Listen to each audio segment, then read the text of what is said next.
So my name is Ankita. I completed my bachelor's in commerce from St. Xavier's College, Calcutta. Post that, I had internships in around four companies, short stints, mainly in marketing and sales. Post which, I went on to have a one-year work ex at a startup in a B2B sales role. However, it was a consulting startup.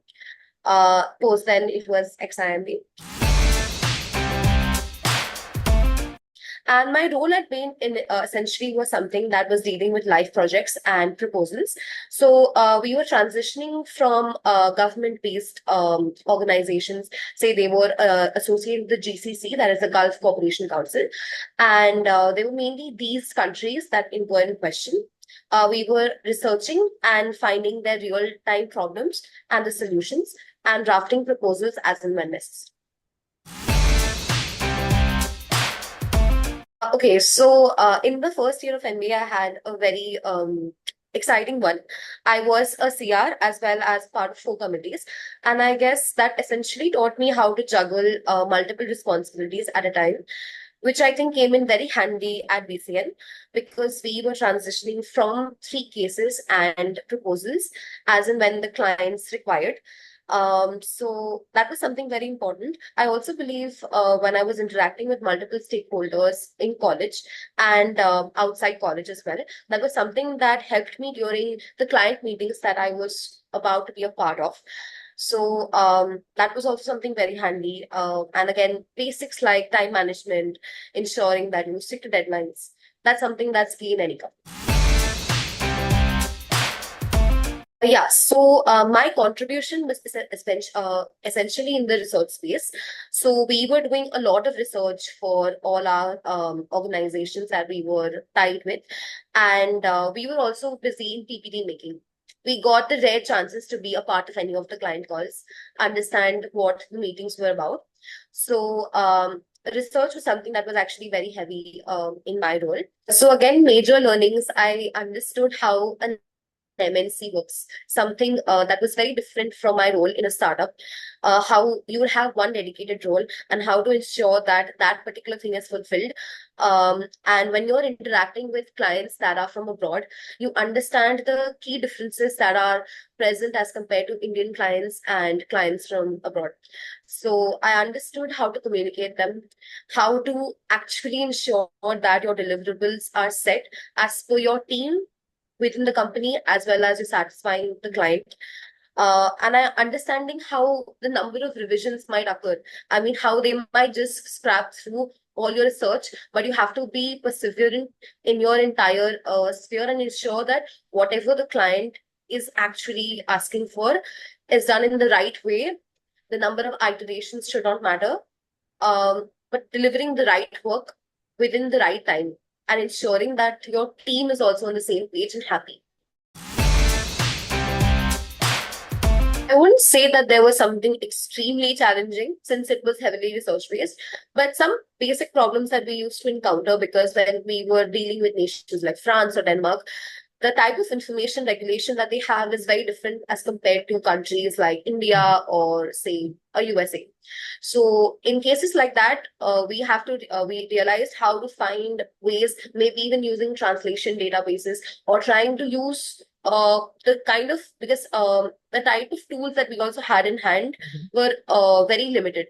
So making the best use of the tools sometimes got difficult. Sometimes we had a task at hand or maybe a deliverable at hand and we had absolutely no information.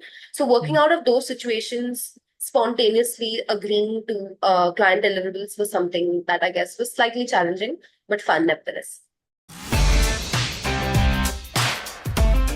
So I think I would actually stress more on soft skills than the hard skills here. We had some databases that we were using. We had the proprietary Bain toolkits that we had, things like Tableau, etc., or their own PPT basis.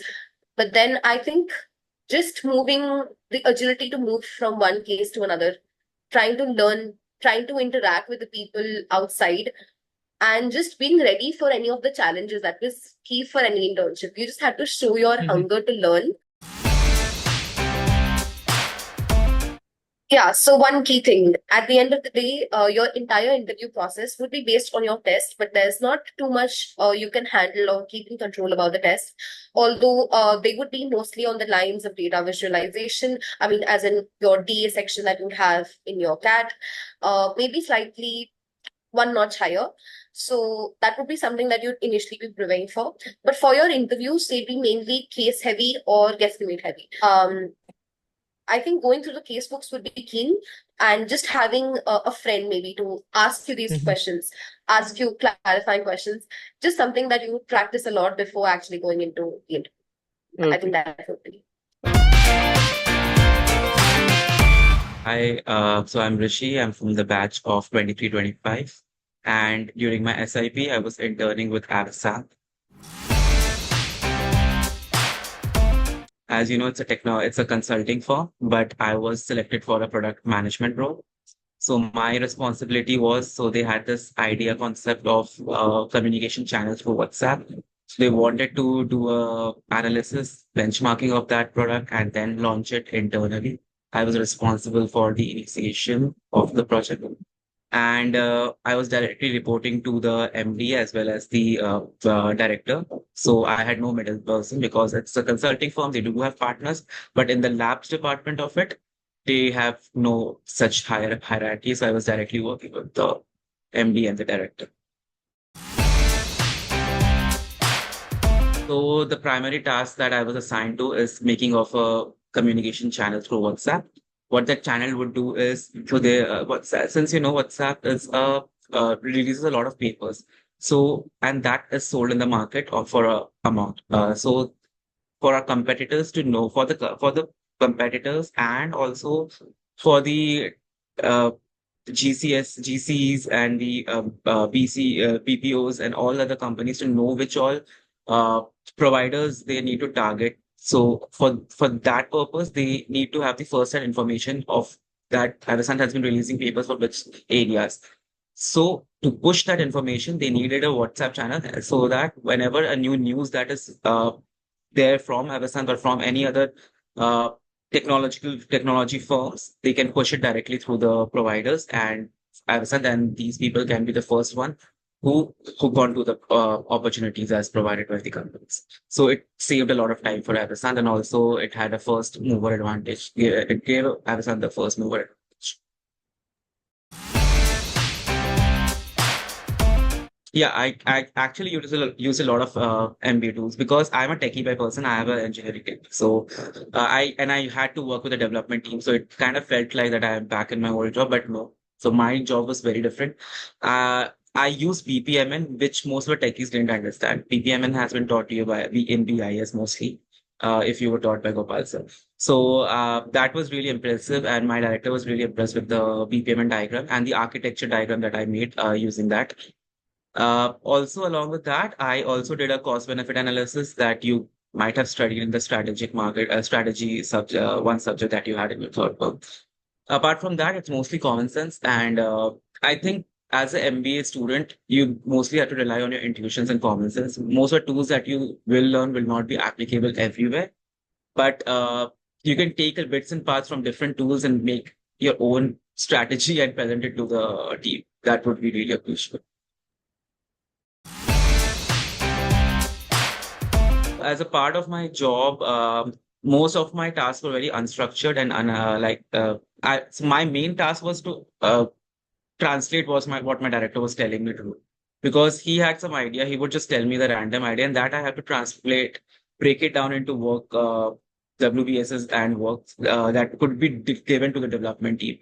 And I had one developer under me only because it was a project under an intern, so they would not give much resources there for sure. So I had this one intern, and that too just out of a BTech college, but he was really competent. So my main task was to bridge this communication between the director and the guy, and mostly I had to do a lot of market research, which was really tough because most of the WhatsApp third party media and other people are chargeable. So I do not have access to the company cards. So I really couldn't test out the products firsthand. So it was mostly reading articles online and having my own intuition about it that this is not going to work, having a cost benefit done that this is too costly for this company of this size. And when we scale up, how would that scale up? All of these were really unexpected, and no B school curriculum is going to prepare you for that. Plus, working directly with the MD is really challenging on another level because you have to constantly fight for their time. And in internship, I really hope that you guys fought for your time with people who actually matter and for your visibility, because they have interns every year. They're not going to remember you, even though you might feel that you're very special and you're contributing a lot. You're just intern of a batch in another year. So you have to really fight a lot for your visibility in a company. So I had to fight a lot because there was no one to fight for me because I directly was working with the MD. So I had to constantly ping him and get information from him, ping his assistant to get his card for my money for money connection between the WhatsApp and the Meta universe. So yeah, it was very unstructured, and you have to structure it yourself. No one's going to do it for you. That was really unstructured because I come from SAP and I have there, it's a very hierarchical and very structured format and everything goes through a process. But this was a company of a relatively smaller size. So there were a lot of things that you have to do on your own. For technical skills, I would highly recommend you guys to get your hands on Power BI because so I did this news vendor analysis and I presented it through a Power BI dashboard. Also, I also used Figma for wireframing. So I had a little bit of knowledge about these things because I used to work as a DevOps and a quality engineer. But the new tool also that I discovered and I thought that I should be using is Postman. I think most of the techies knows Postman but I have never worked with Postman because APIs were not something I used to work with. So I learned Postman and before giving it out to the developer, I made sure everything was working so that I didn't someone doesn't come back to me and say that it's not working. So 1 day delay is not affordable in my 2 months internship. So Postman is another thing that I learned. These were the technical things, and mostly you need to have a clear frame of mind. And BPMN is like another tool and skill that you should know. BPMN is really important for all the techies out there because these guys will not understand if you just tell them in words. There has to be a diagram, and they don't have much time to give. So in 2 minutes, if you want to give them much information, make a diagram and show it to them. Soft skill, yes. Again, it has to be very assertive nature because they really think that if you're applying for a managerial role, you must have some kind of leadership and assertive nature. If you're really soft spoken and introverted, I would suggest get out of it. It's high time because you have to be extroverted and pushing you need and you kind of have to stand by your work even though they berate you have to show them why did you do and what did you do, how did you do it, why do you think it was a good idea, and accept if they say that it's not actually working for them, but you have to fight for your ideas also. So have a little bit of extrovertness. I would say it's not a correct word it's not correct word, I know, but please, I would say just stand your ground and fight when people berate you because uh, all the ideas are not wrong. Some of the ideas are not a good fit for some products.